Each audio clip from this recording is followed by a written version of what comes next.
lot of people sort of wondered whether that Jacksonville loss would. I'm not worried about the Jacksonville loss. The Jacksonville loss hasn't carried on to the season whatsoever.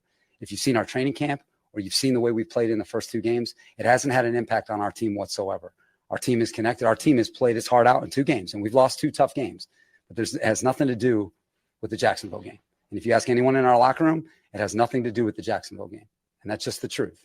It's a convenient storyline for you and for everybody else, but it's not the truth. We've lost 2 tough games, but the guys in that locker room, the men in that locker room, they are finishers and they have what it takes, and we're excited to prove ourselves. You're just now in there. Can you kind of get a sense of the mood? Yeah, we just lost a game in overtime, Jeff. So how do you think the mood is? How do you think the mood is? Well, feisty Brandon Staley. Hey, you might as well get those punches in while you still got them. 800-224-2004. That was Fox with the call on the game-winning field goal that eventually led to a 27-24 loss for the Los Angeles Chargers. And that was Brandon Staley post-game discussing what the hell is going wrong with my team. You know, sometimes history is a great learning lesson, and sometimes history repeats itself. Right now, the Chargers find themselves on the latter half of that conversation, because every single offseason, here's what we do. We listen to what Los Angeles does in the offseason in terms of adding in talent via free agency. Then we go into the draft and we see them land premier players, guys like Rashawn Slater and Zion Johnson and Kenneth Murray and countless others who eventually will become household names in the NFL. And then we go into the preseason and we see what they look like. And it feels very positive. And you think that, okay, well, maybe this is the year. And then we pick them to go to the playoffs. And then we pick them to be a dark horse to win the Super Bowl. And then we pick them to go and maybe end up hoisting up the Lombardi Trophy. And wash, rinse, repeat. It's the same outlook every single year. Underwhelming performances defensively, lackluster play and offensive play calling, and the inability to close out games. It doesn't matter who is the head coach. It doesn't matter who is under center. It doesn't matter what wide receivers you have, how great your run game is, who you have at linebacker, who are superstars, because Los Angeles is the city that is known for talent, except the talent underachieves every single year. And here we are once again, where the Chargers are 0-2, despite being one of the richest, abundantly found, hospitable teams in the NFL. They're terrible. There's no other way to sugarcoat it. They're bad. And they're bad because of who is running the show. I told you guys when the hire was made back in 2021 that I did not believe in Brandon Staley. Thought he was a good coach. Thought he was a fine coordinator. But that Sean McVay little bit of magic is a lot like the Patriot way. If you don't have the main guy calling the shots, it usually does not go well for you. It's why when you look right now at Cincinnati, they've been to the Super Bowl. They haven't won one. Matt LaFleur has won multiple playoff games with Aaron Rodgers. It hasn't been to a Super Bowl. It's why Brandon Staley has been in the playoffs, but he hasn't done much since. And every single year, there's always an excuse. There's always something to hold your hat on. Think about it for a second. You know what was said yet in the post-game press conference about Los Angeles? Not a good run game. Couldn't move the ball on the ground. No Austin Eckler. We became one-dimensional offensively. Okay. Great teams know how to overcome that.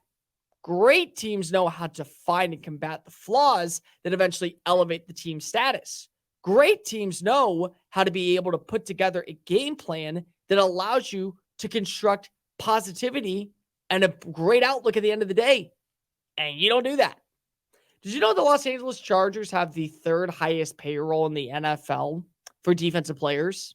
Guys like Khalil Mack, Derwin James, Eric Kendricks, J.C. Jackson, countless others, Joey Bosa on the defensive line. You know where they rank in the NFL right now? Dead last. Dead last in total yards allowed. They're 29th in pass defense. They're 30th in sacks. And they just allowed Ryan Tannehill to have a career day. Career day. Tannehill, 20 of 24, 123.3 passer rating, an average of 10.3 yards per pass attempt. He was sacked 5 times, and they still came out on top. Fourth quarter comes around. You're leading. You currently have the win. It's locked up. You find Keenan Allen for a 12-yard touchdown pass, and you take a 21-17 lead. You were down, but you weren't out, and you blow the lead. And then the game goes into overtime, and Nick Folk drills a 41-yard field goal. Congratulations to the Chargers. You lost another game. How about the week before? You're up. You're up big. You have the opportunity to close out this game against the Miami Dolphins. And then Tua decides to go ham. And then Tua finds a way to connect with a guy in Tyreek Hill, who is a cheat code. And you blow that game. But it's the same story once again. You know, never has changed before. Never has. Think about it for a second. 2021, you go into the playoffs. Playoffs are in reach. All you have to do is tie the game. Tie the game with the Las Vegas Raiders. You can't even do that right. You turn the ball over. Daniel Carlson drills a 47-yard field goal, and the Rich Bisaccia-led Raiders, who currently did not have a head coach, they lose their number one wide receiver. Derek Carr is in question of being the long-term guy for the city. They take your playoff spot. And then last season, you're up 20 points, 20 at halftime over the Jacksonville Jaguars, 27-7. You blow the lead and you lose 31-30. And people are wondering, oh, well, these guys are willing to fight. Look at what we've done in the offseason. Look at the moves that we've made, how we've built a rapport, the team culture, the chemistry. I don't worry about the Jacksonville game, but it's the same thing happening again. It's the same thing. You're trying to tell me that Jacksonville game did not mentally poison you into falling in the same trap? I beg to disagree. 2 straight games, you had the lead in the fourth quarter. 2 straight losses. 3 straight years where you've had the game locked up. Games to where you're supposed to walk away victorious. You blow them all. Lose to the Raiders, lose to the Jaguars, lose to the Dolphins, lose to the Titans. And now you got games to worry about. Now you actually have games that are winnable. But are they? Minnesota has one of the best passing attacks in the NFL. You have one of the worst secondaries. And you're paying an exuberant amount for this secondary to give you clutch plays. They haven't done that. The Raiders, they have a quarterback that maybe you don't believe in, but I don't believe in you. And then you have tough games ahead. Dallas, Chiefs. You start the season off 0-4, Brandon Staley, you're out of a job. You're not sticking around. No chance in hell that you're surviving. You go 1-3, you might as well punt on the season. You might as well start trading away assets to players that don't belong here for the foreseeable future. You might as well start fielding phone calls for Austin Eckler because he's not happy with you guys. You might as well start fielding phone calls for Keenan Allen because you just added Quentin Johnston. You might as well start saying, you know what? We got to hit the reset button because the Spanos family is cheap. They don't like paying an exuberant amount for coaches.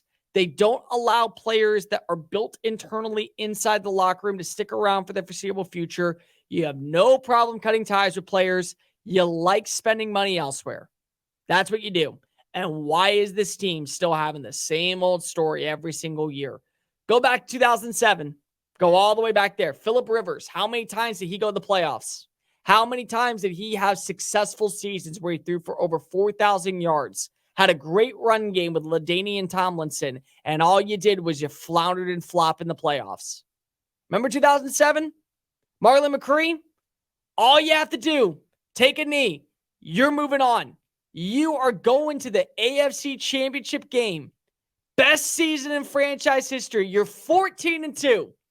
And congratulations, he tries to run it back. You get a fumble, and the legacy of Tom Brady continues.